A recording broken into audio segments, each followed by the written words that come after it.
Faisal, thank you very much indeed. More from you later. Now, one of the things that had to be sorted out early on was so-called citizens' rights, the rights of the 300 EU citizens living and working in the UK, 3 million, and also nearly 2 million Brits living in other EU nations. That is, of course, all dealt with in the two documents which have been drawn up, but there is still quite a lot of concern. For example, this is Le Soir, a local paper here. They've got a whole feature about what's Brexit's going to mean for the so-called Belgian Brits and others. And with me now is Laura Shields from the campaigning organisation Britain in Europe. Now, both sides said they were very concerned about Britons living here and European citizens living in the UK.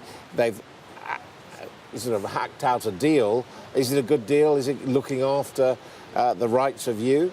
Well, it's a deal, and I think that that's what they've all been pointing to, because it looked less bad than the issue over the Northern Irish border. But in terms of the people who have to live with it, no, it is not a good deal. Why? It is a good deal if you are perhaps a pensioner, or you don't need to work, or you don't need to, and you only need your receive healthcare and pensions. But 80% of British people living in Europe are working age or younger, and many of them, particularly in the group I'm involved with, rely on free movement and cross-border working. That has not been provided in the current withdrawal agreement, and we don't think we're going to see it in the future relationship either, because Theresa May has made it completely clear that she wants free movement to end. And what I think a lot of people don't understand is that when free movement ends, it's not just for European citizens going into the UK, it's also for all British people, including those in the UK, but also in Europe. So what does that mean? That people won't be able to come and work here, settle here, go to school here? No, well, are you talking about Brits in the UK, or are you talking about Brits either here? Way. OK, so if we take British in Europe as the example first, somebody like me, at the moment I run what's called a cross-border business. So I have a Belgian-based company, but I actually work in 18 different EU countries at the moment.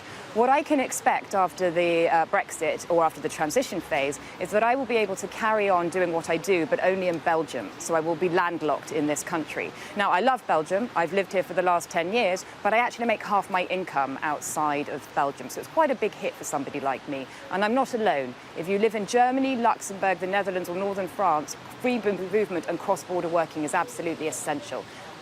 And it wouldn't be possible for the next generation of people like you. And it won't be possible for the next generation. I mean, of course, people did live and work in Europe before we joined the EU, but the difference is you usually had to have a lot of money, it took a lot of paperwork, and it wasn't automatic. In the day and age that we live in now, people need to be able to move at short notice. You know, bookings come in quickly. For example, one of our members, Helen, who lives in the French Alps, is a caterer. She and her husband take short notice bookings in the summer, and they travel all over Europe to be able to work for people, and that's how they make half of their money.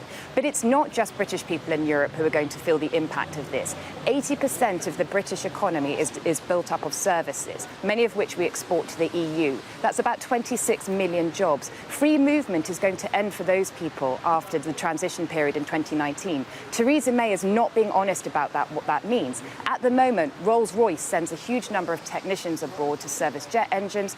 We have a huge number of university lecturers teaching overseas students, doctors, people who do trucks and logistics all over Europe. These people's future working rights are going to be seriously in jeopardy after 2019. Yeah, but yes, the majority voted to leave the European Union. This is a consequence of leaving the European Union. This deal, the two aspects of this deal for the future and leaving is a compromise. Isn't it time just to accept it?